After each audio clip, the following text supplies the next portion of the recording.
Jen and Cam are two funny ladies who like to talk about murder, mass murder, murder-suicide, serial killers, spree killers, thrill killers, contract killings, honor killings, and a whole lot of other shit too heinous for me to list here. If you're disturbed by this sort of content, you may want to listen to something else. And if you're a child trying to listen to our true crime podcast, well, you better ask your mama.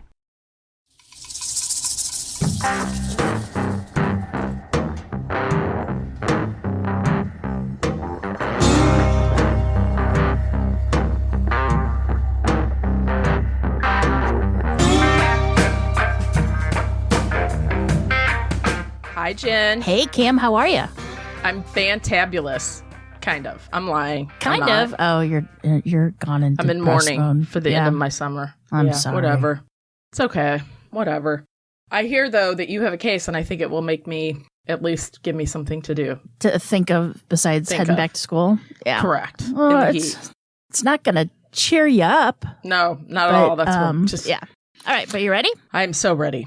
I know you already know this because you watched the new 3-part series on my good friend Jen. Box. I haven't heard it come out of her mouth, so it's all new to me. We'll talk about the show after. After our show, we'll talk about the new show. All right, let's go.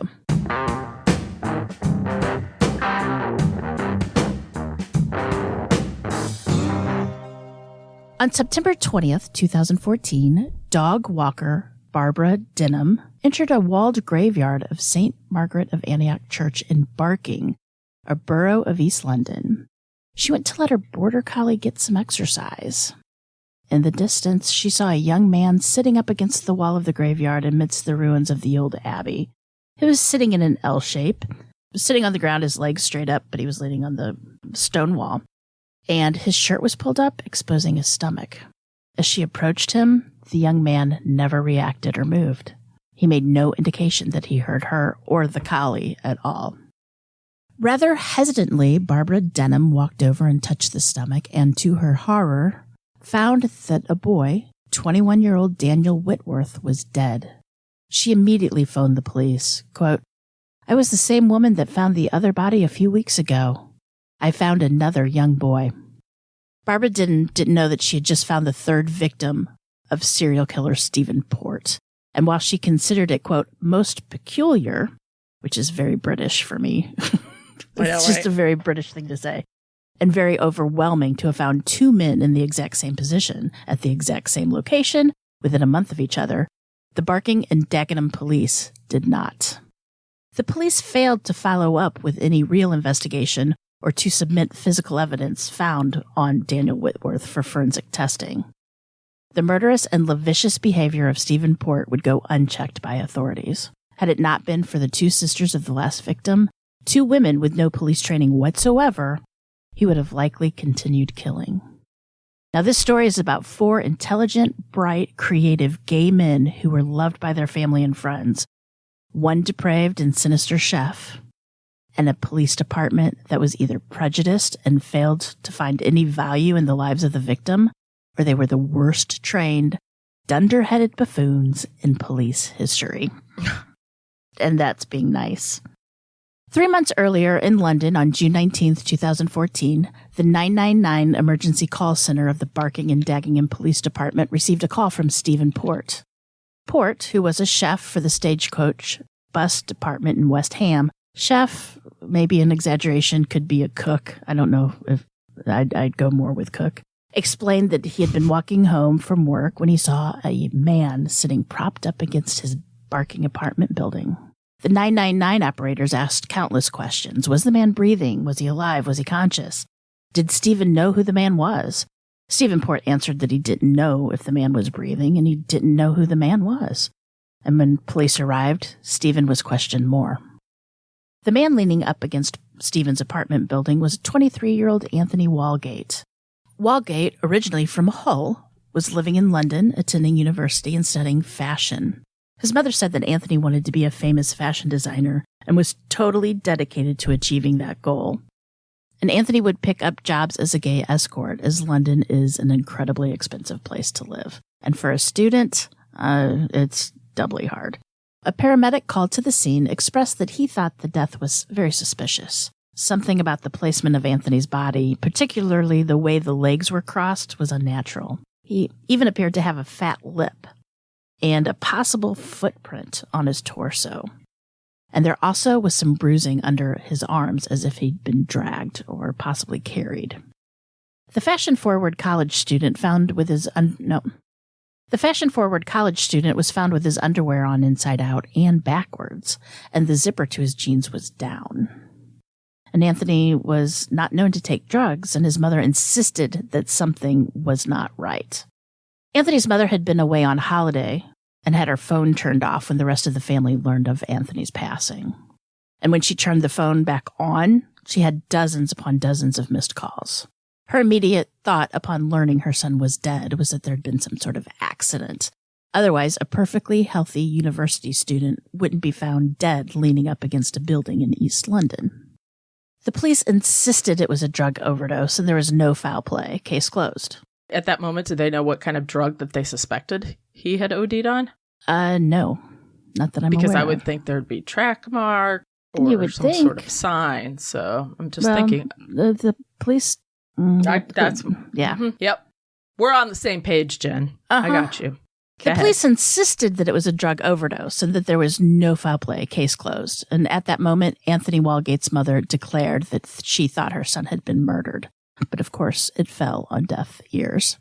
Later, police learned that Stephen Port, the man who made the 999 calls, actually knew Anthony and that he'd been the last person to see him alive. When they questioned Stephen, he said he had hired Anthony for £800 to spend the night with him through an app called Sleepy Boys. It's a dating app.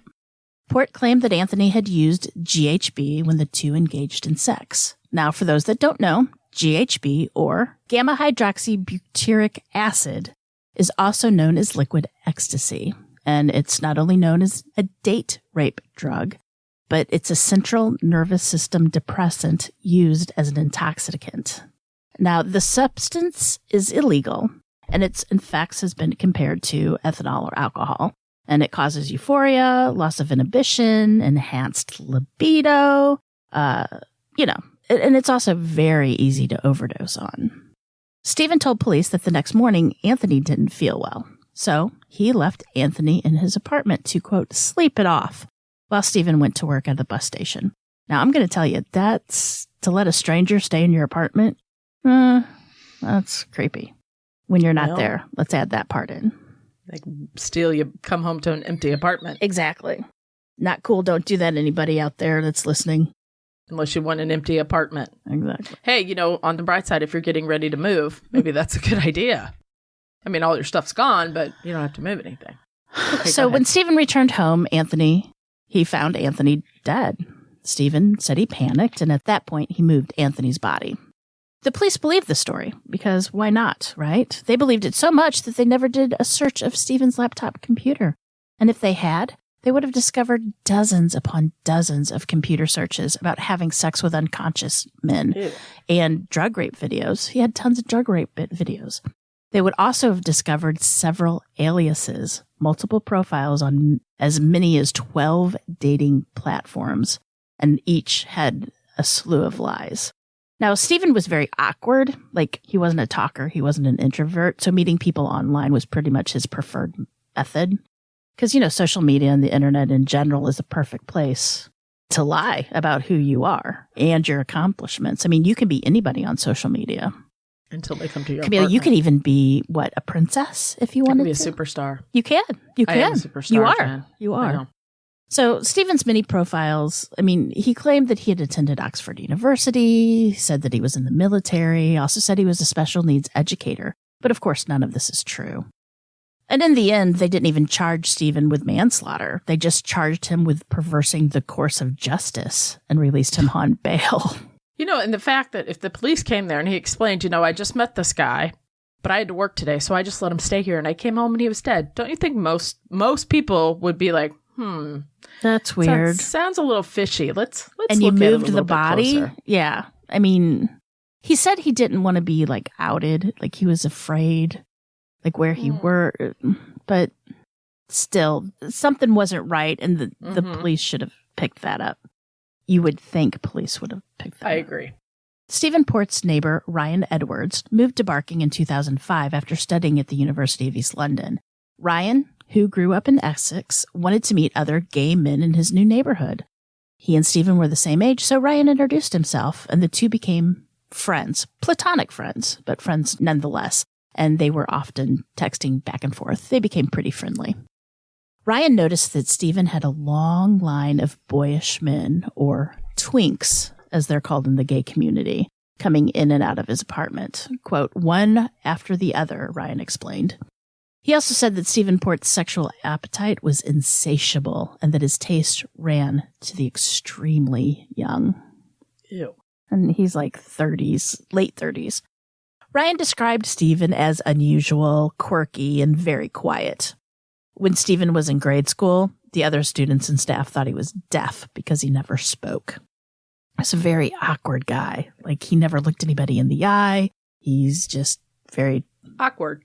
Awkward's a great word to describe him. Stephen kept a childlike quality to him, even as an adult. And at a small party at Ryan's house, Ryan had given Stephen a discarded toy truck because Stephen collected toys. Stephen loved it. So much he even got on the floor to play with it. Really? Like, during the party. Party? Yeah, like he was a loner, a rebel, Dottie. Well, it's almost like he didn't. That was It's my almost like rebel, or my Pee Wee Herman quote. Movie it's quote. almost like he didn't mature. No. Stunted. No. At that point in their relationship, Ryan Edwards considered the 6'5" Stephen Port as non-violent and, quote, a big, friendly giant. Ryan Edwards had moved to another part of Barking in 2008, so he wasn't in the area when Anthony Walgate's body was found propped up against Stephen's apartment building. In fact, he knew nothing about it, nor did he know that Stephen had been arrested for perverting justice. However, in early 2014, while visiting Stephen's flat to meet one of Stephen's new partners, Gabreil Cavari, Ryan was shocked at the sight of dozens of bags of powders and vials of clear liquid in Stephen Port's home. In fact, he had more than it was necessary for personal use. At one point, go ahead. He had a ton. I mean, he had a ton, like a clear buckets. ton. Yes. Yeah. Like buckets and bags. But he full wasn't of it. selling it. It No. was for personal use only, right? Yes, it was for personal use, but he claimed he wasn't selling it. Yeah. But there was using it a lot way too much for one person to have. So at one point, when Stephen leaves the room, Gabreil started whispering to Ryan Edwards, and he said, you know what? Quote, Stephen's not the man you think he is. He's a bad man. Oh. After that visit, Ryan took a deliberate step back from his friendship with Stephen. Gabreil Cavari was a 22-year-old native of Slovakia. He had moved to London in 2014 with just a shoestring budget after completing university. He was hoping to use his skills as a linguist to train as a translator for the NHS, which, for those of you who don't know, NHS is the National Health Service. I was going to say National Honor Society because, You're a high school teacher, yeah. A man by the name of John Pape offered Gabreil his spare room in Deptford for £50 a week.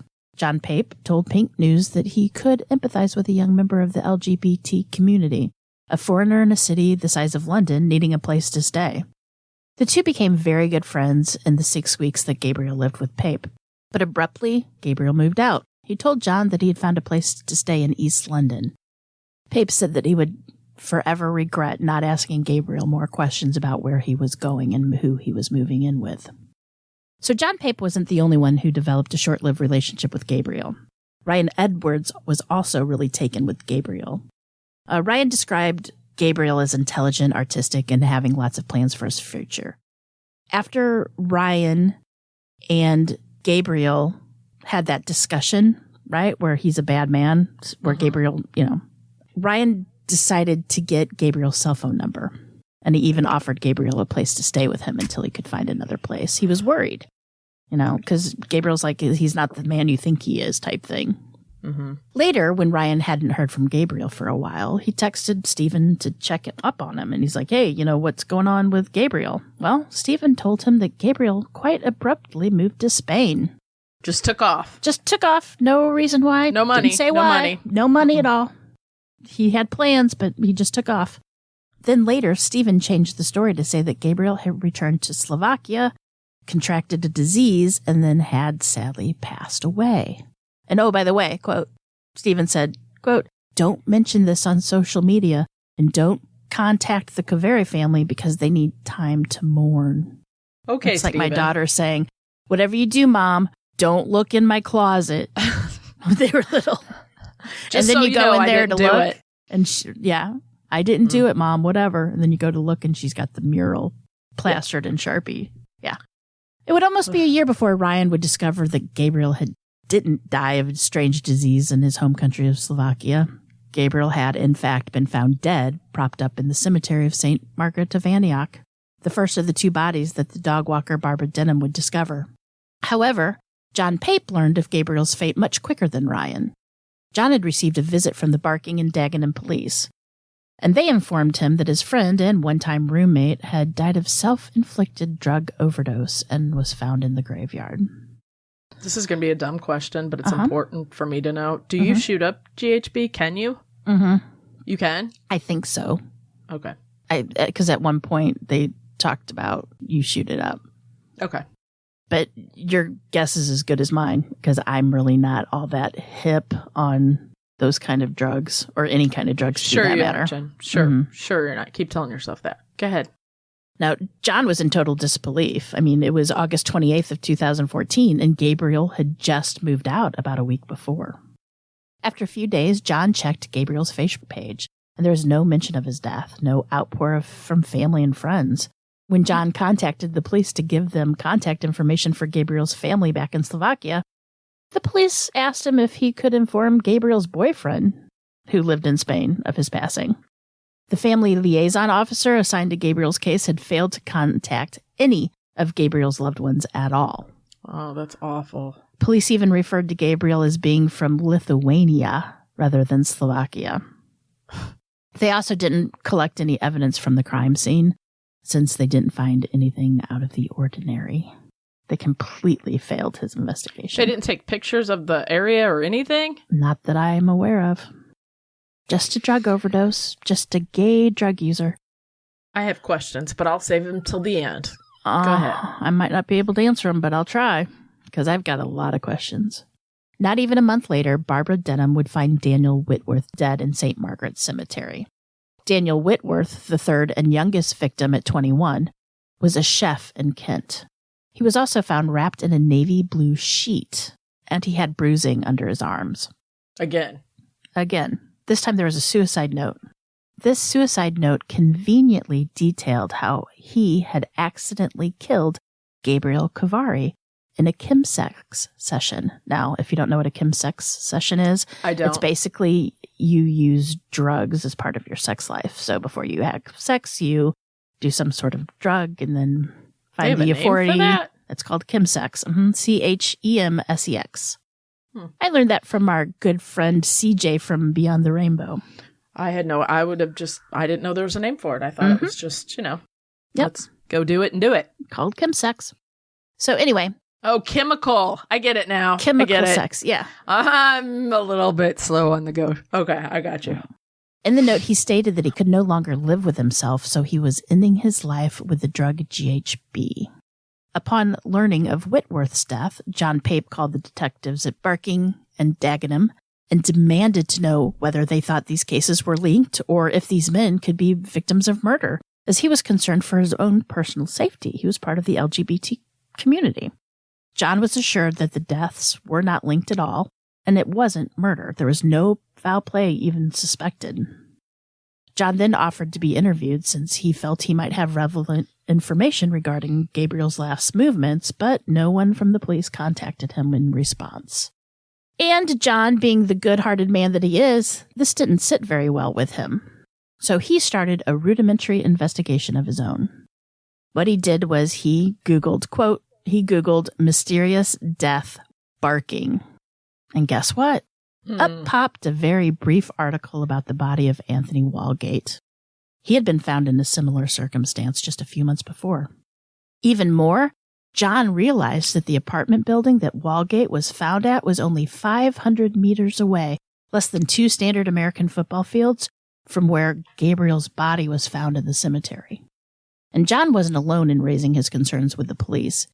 Gabreil's boyfriend, Thierry, I apologize about this name, or not about the name, about the way I'm about to pronounce the name. My apologies. Gabreil's boyfriend, Thierry Amadio, had grown increasingly frustrated with the Metropolitan Police, and at one point, he made contact with one of Stephen Port's aliases. That alias was John Luck, and he contacted John Luck on Facebook to try to get answers. John Luck, a.k.a. Stephen Port, but at this time posing as John Luck, and John Luck was supposedly a U.S. humanities student. He lied to Thierry about some of his friends having seen Gabreil and Daniel together in an orgy, and then also later saw them at a chemsex party in Barking. And at this party, this particular chemsex party, older gay men would drug and rape younger gay men. But of course, all this never happened. Stephen was simply trying to make sure he cast a wide circle of suspects to keep the attention away from himself.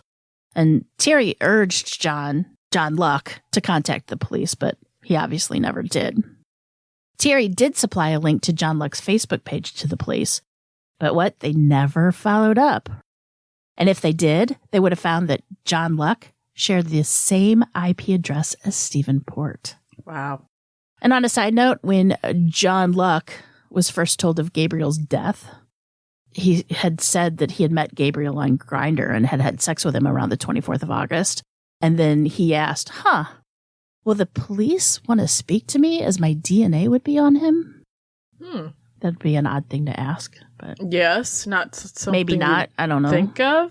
I don't think I'd think of that, but I don't know. Daniel Whitworth's stepmother said that when police informed her of Daniel's death, they led her to believe he had overdosed on drugs, despite no investigation having taken place, and police discounted the bruising under his arms. A coroner later stated that third-party involvement could not be ruled out. Police took the suspected suicide note left on Daniel at face value, sending a small portion to her and Daniel's father, asking them to verify whether it was Daniel's handwriting. The Whitworths were unsure since most young people really don't write letters anymore. I mean, I don't have a lot of samples of my kids' handwriting. Really? I do. Do you? You don't save their papers and stuff? Not anymore. They're in high school. I Do know you? that. Oh, yeah. They save their papers. Yeah. I've saved their stuff when they were younger, but I don't even see their stuff anymore. I still have my high school and college papers. Tess course found them you the do. other day and read them. She's Okay. like, well, to be fair, Mom, that wasn't a very good paper. I'm like, hey, whatever. It's hard to write papers when you watch TV. It's right, anyway. true.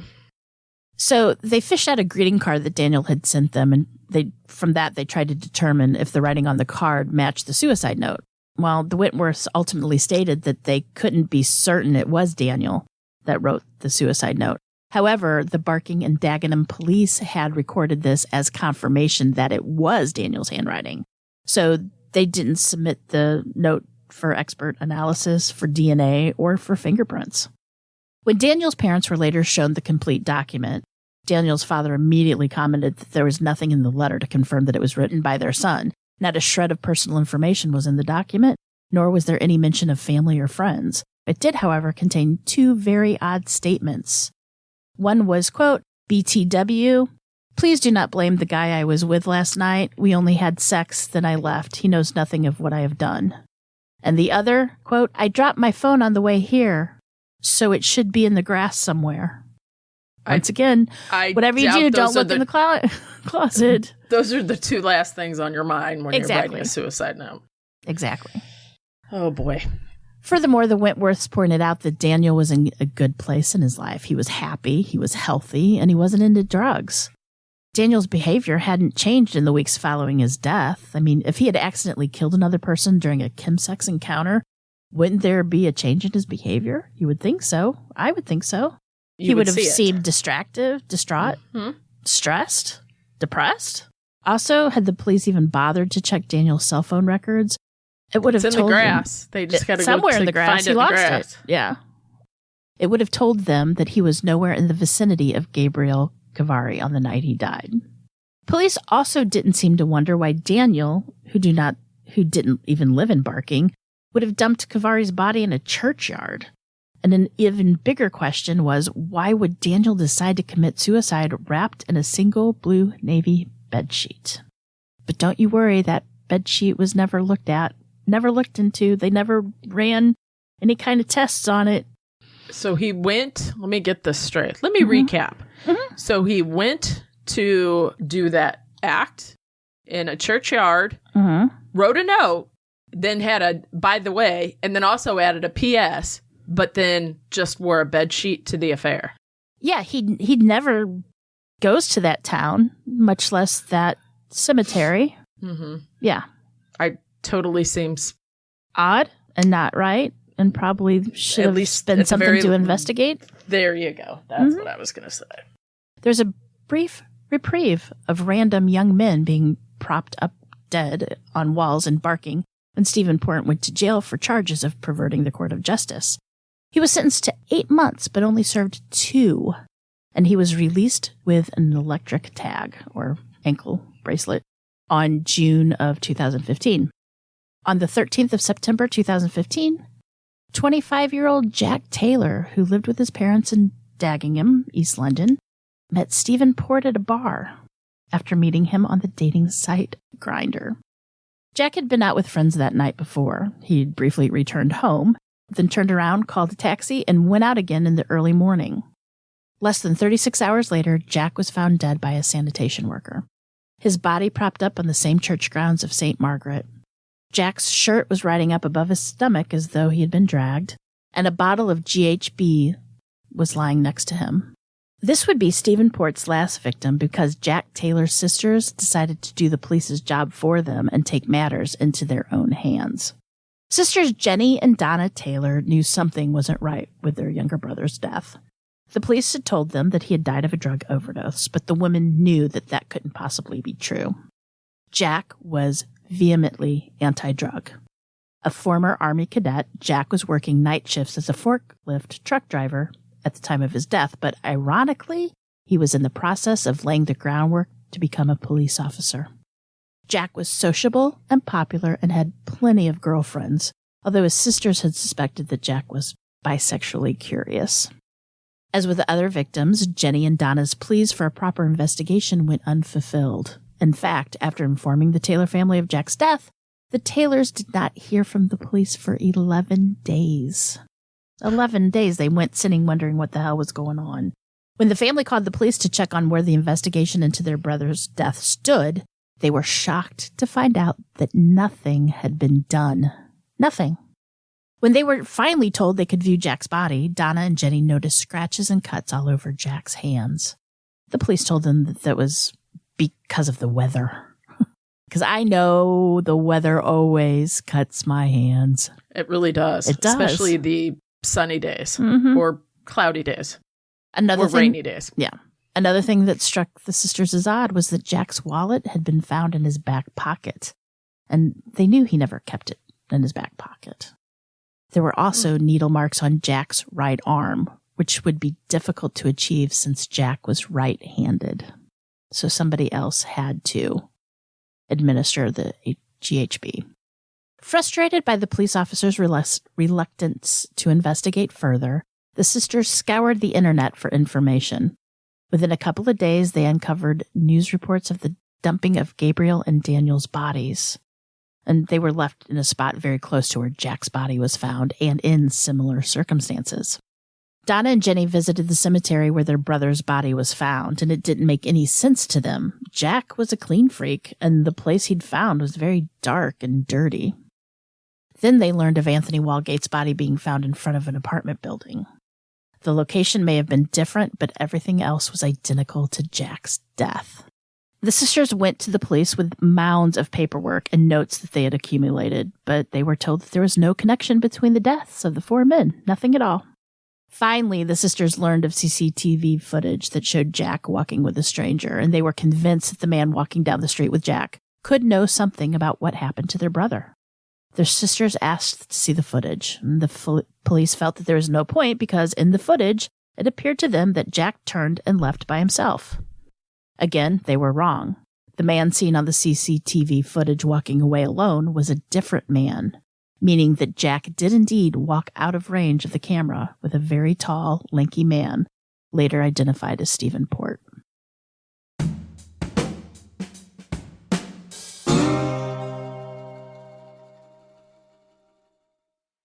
Hey everyone, Cam and I are so excited to announce that we're going to be at the Dark History and Horror Convention in Champaign, Illinois on August 19th and 20th this year, 2022. The folks behind the Dark History and Horror Convention have brought together a great collection of authors, artists, and many others who are familiar with the darker parts of history that most of us were never taught in history class. From Native American massacres to civil rights struggles, from gangsters to John Wayne Gacy, this convention is the perfect place to share your passion with others who are interested in the dark side of history and pop culture. Attending with us is our friend podcaster Bob Motta from Defense Diaries, and along with him is E.J. Hammond. Not only did she write a few episodes for us, but she is an expert on Ted Bundy. You can also meet Jason London, better known as Randall Pink Floyd from Dazed and Confused, and his brother Jeremy London, who I'm sure you know from Mallrats and Gods and Generals. And from Terminator, John Connor himself, Edward Furlong, who was amazing in American History X. There's so many more guests and vendors that we can't even mention them all here. So hurry up and get your tickets and make sure to follow Dark History and Horror Convention on Facebook, Twitter, and Instagram. We know you're not going to want to miss this event. So hurry now and get your tickets, and we'll see you in Champaign, Illinois on August 19th and 20th at the Dark History and Horror Convention.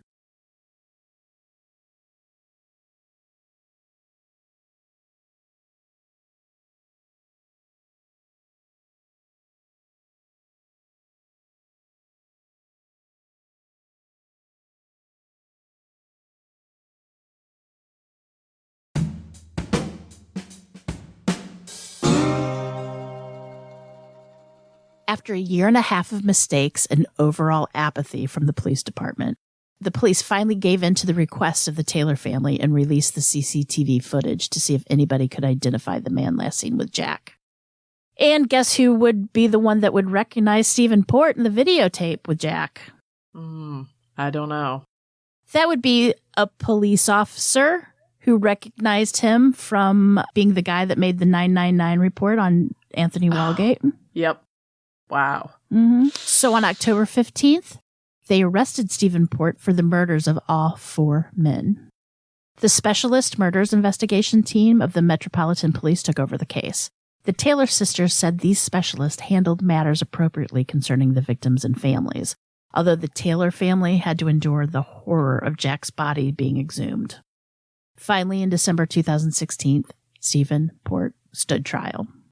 He was found guilty of the murders of Anthony Walgate, Gabreil Cavari, Daniel Whitworth, and Jack Taylor, sentencing Stephen to a whole life order. Justice Openshaw said, quote, "I accept his intention was only to cause really serious harm rather than cause death, but he must have known and foreseen there was some high risk of death, and more so after the death of Anthony Walgate, the first victim. The murders were committed as part of a persistent course of conduct of the defendant, surreptitiously drugging these young men so that he could penetrate them while they were unconscious. A significant degree of planning went into obtaining the drugs in advance and in luring the victims to his flat. Having killed them by administering an overdose, he dragged them out into the street in one case, or took them to the churchyard in other cases, and abandoned their bodies in a manner which robbed them of their dignity and thereby greatly increased the distress of their loving families. While the families feel justice has finally been served, there is almost little to no satisfaction with the whole ordeal. Stephen Port will die behind bars and cannot hurt anybody else, but one could argue that the police are partially responsible for every death after Anthony Walgate. Stephen Port first came to the attention of police in January of 2012 when a young man accused him of rape on New Year's Eve. Now, the man passed out and woke up to find Port raping him, which he had not, there's no consent to rape. And the victim later told friends and a counselor that he believed his drink had been spiked and that he had been date raped. Then on June 4th, 2014, the police encountered Stephen Port again when he was questioned by British Transport Police after being found with a collapsed man in Barking Station. Despite admitting that he and the man had taken illegal drugs, no allegations were made against him, and he was allowed to leave. And that was 3 weeks before he met Anthony Walgate. Human rights activist Peter Tatchell was on the Stephen Port episode of The World's Most Evil Killer, and he thinks the last 3 men's murders could have been prevented if the public and police had better communication. He said, quote, "One of the problems the gay community and the police face is that many crimes linked to dating apps are not reported. There is, in general, a very significant underreporting of homophobic hate crime, but there appears to be a particular underreporting of crimes linked to Grindr and other social dating apps." All 4 men were found within 500 yards of each other. 2 were within 10 feet of each other. And they were sitting in the exact same positions. Everything was the same. Bruising under the arms, even the exposed stomach, where the shirt was riding up because it was caused from being dragged. The clothes were in disarray, like somebody else had dressed them.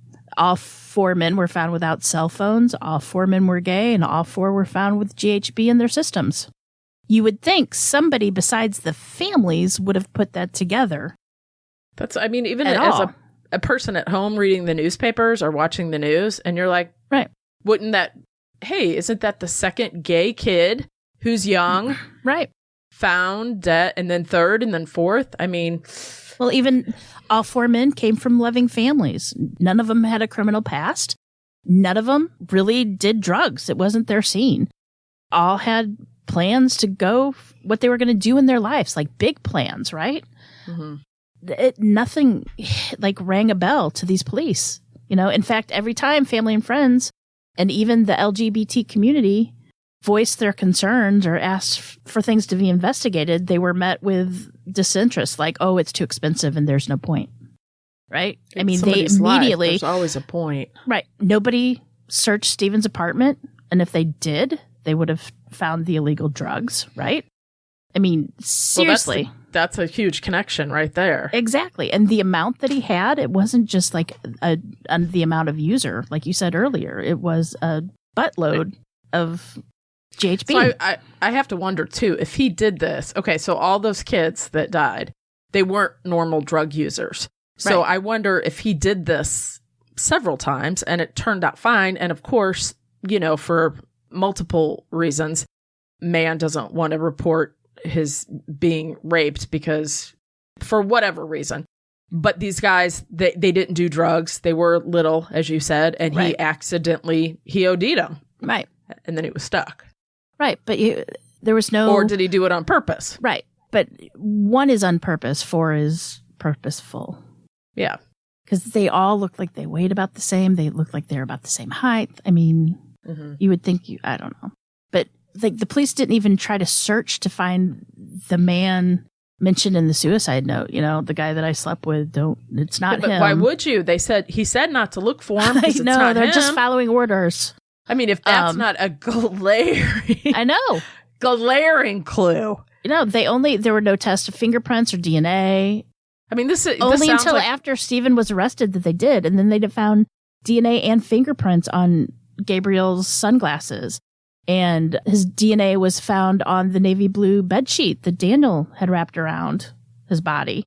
If proper investigation had been done, and they would have looked at even the handwriting, even though handwriting is a debunked kind of science, they would have seen that the suicide note was written by Stephen Ports. It was his handwriting. And there was even fingerprints on the note. Wow. So, and this case sounds like it happened in the 1960s or 70s, not more current. That's what's so shocking to me. Right. Well, not the crime part, but the investigation part. Right. Well, afterwards, several other men came forward claiming to have been drugged and raped by Stephen Port. Oh, the prosecution alleged that 5 of the 8 were raped after being drugged. The Metropolitan Police are now re-examining 58 unexplained deaths involving the drug GHB over a 4-year period across London. That's what I thought. And these are the cases, in case signs of suspicious deaths were missed. However, even though 17 police officers were investigated for their misconduct over the handling of Stephen Port's case, in December 2019, the Police Watchdog Independent Office of Police Conduct, or the IOPC, decided no officers had a case to answer for misconduct as a result of the failures to catch the serial killer until after the fourth killing. But now they are reopening its investigation, conceding that the inquest into those 17 officers had identified, quote, material flaws in its original inquiry. In other words, the investigators investigating the original investigators have found major flaws in its original investigation. So, do you think some of these failings are just general ineptness of the police, or do you think it was the systematic institutional homophobia that could be a part of it? Both. Totally. Both. Mm-hmm. I mean, Stephen Port was an incompetent, amazingly He wrote a note saying, hey, don't look at me. I mean, if that doesn't say look at him, I don't know what does. But, I mean, the serial killer, he left physical evidence everywhere on every victim, but nobody looked for it. He should have been caught after he killed the first person. One. Right, but it seems like he was successful only because they allowed it to happen. That's why I was wondering if this was an issue, like came in, Needle Park. You've heard of Needle Park, right? Or those parks that have just a lot of drug addicts.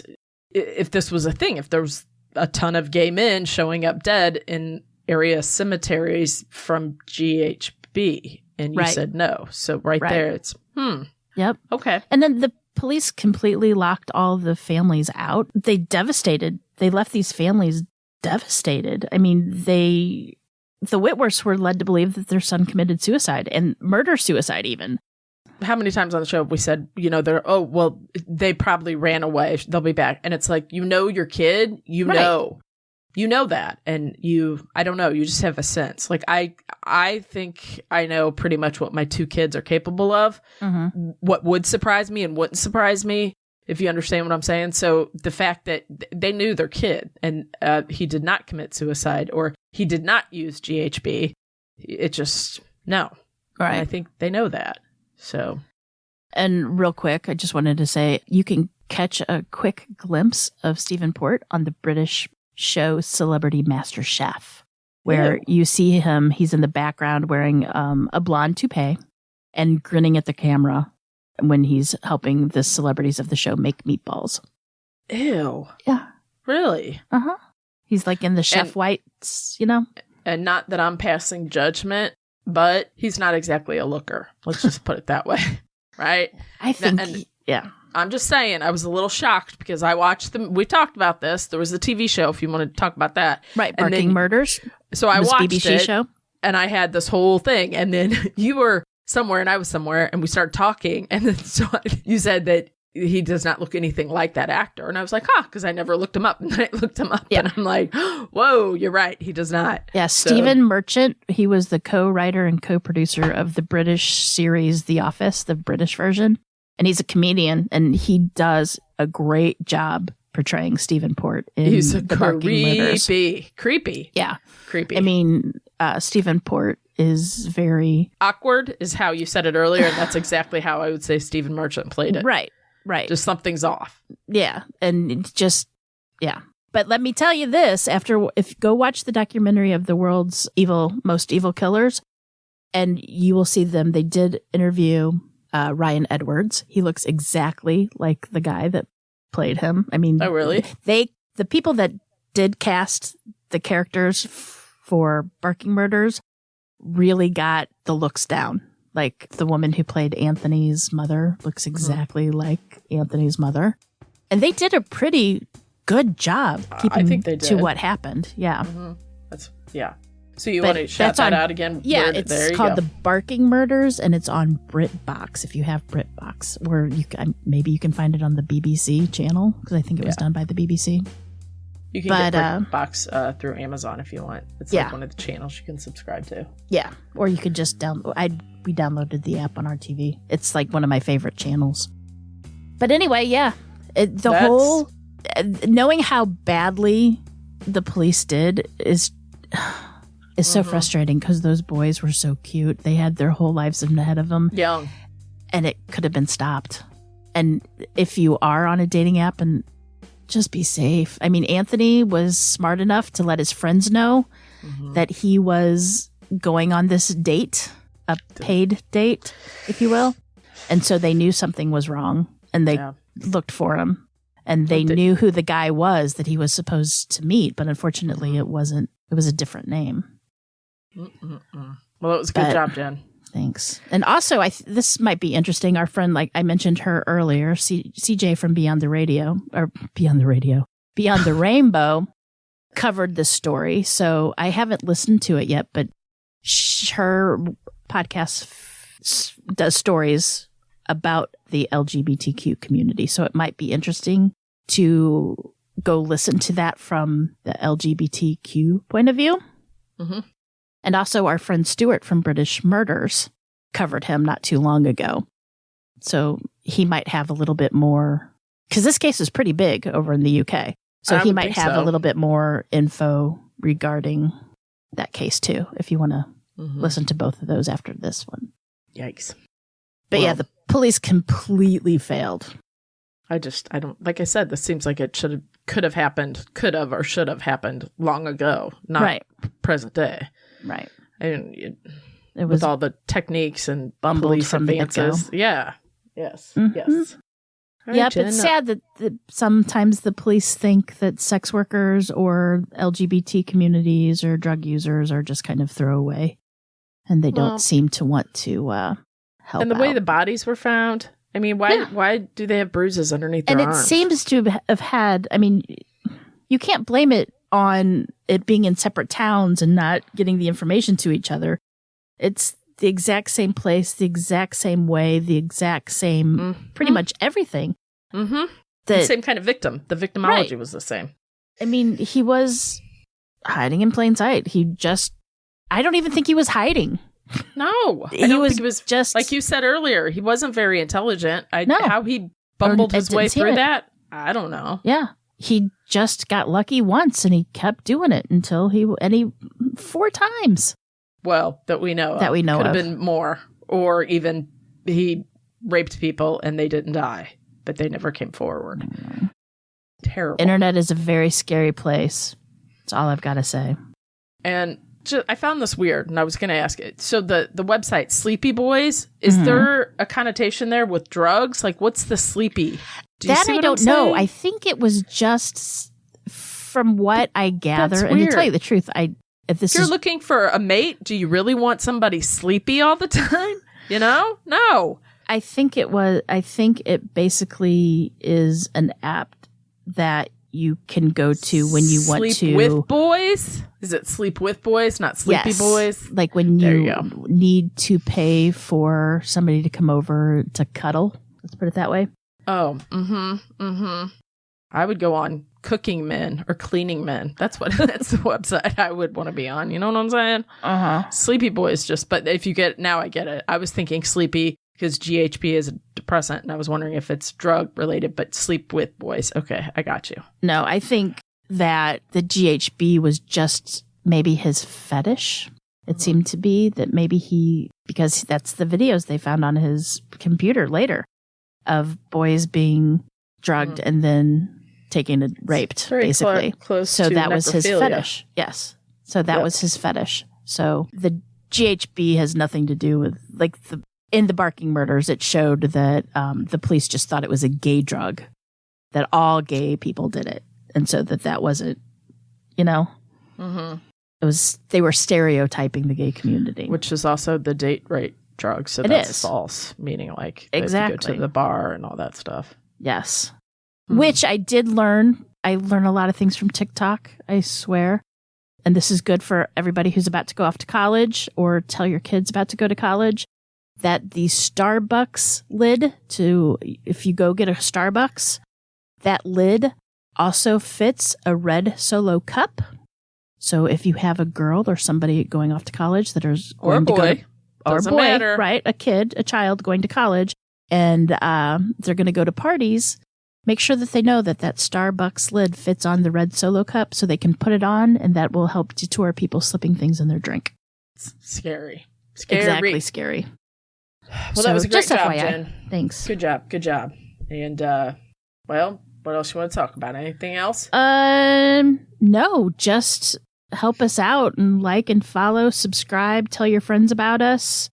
Yeah, we are going to be at, I will say that on the 19th and 20th of August, 2022, in a few weeks, Cam and I will be in Champaign, Illinois at the Dark History and Horror Podcast. You probably heard the ad that we've been playing for a few weeks. We're going to be there. Come see us. And if you can't see us there, we will be in Dallas the following week on the 25th, 26th, 27th, somewhere around there.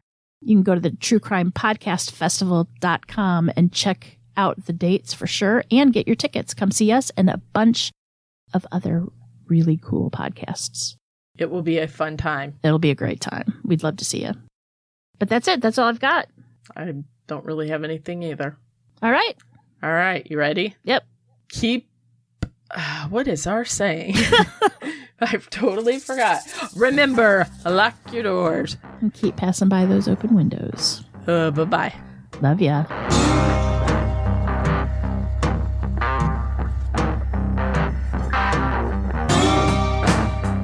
Today's episode was researched and written by me, Jen. For more information about this episode, as well as all other sources, please check out our show notes or the podcast website at ourtruecrimepodcast.com. Our True Crime Podcast is developed and created by the hosts, Jen and Cam. Original music and audio mix of all our True Crime Podcast episodes is courtesy of Nico Vertesi from We Talk of Dreams. You can reach Nico at wetalkofdreams.com. Listener discretion is provided by Edward October from OctoberPod VHS. You can find all of his great works on YouTube. Please make sure to like and subscribe to our True Crime Podcast wherever you listen to your podcasts. We can be reached on Instagram and Facebook at Our True Crime Podcast or on Twitter with the handle at Our True Crime Pod. You can also email us at ourtruecrimepodcast@gmail.com. We would also at this time like to thank our patrons. We would be so lost without you. Thank you so much. And if you would like to help support the show, you can check us out on patreon.com/Our True Crime Podcast. You can also show your support by leaving a 5-star review on Apple or simply just tell your friends about us. It's that easy. Love ya.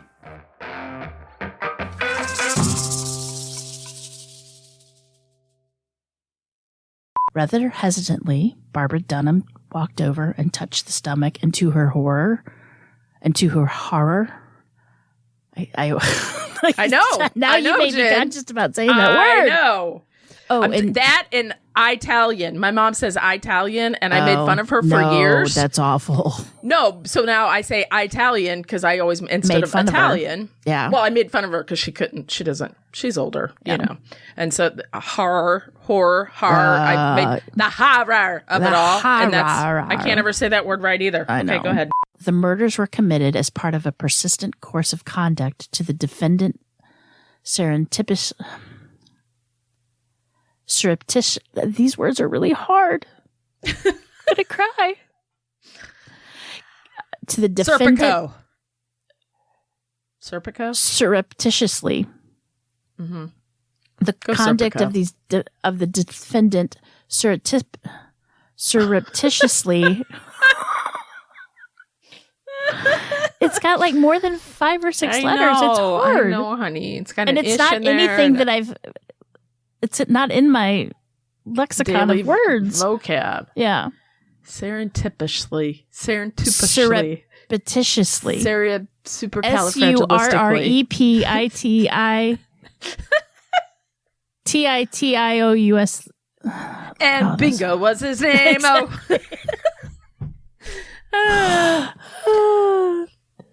That's why he's a judge. He knows big words. All right. True.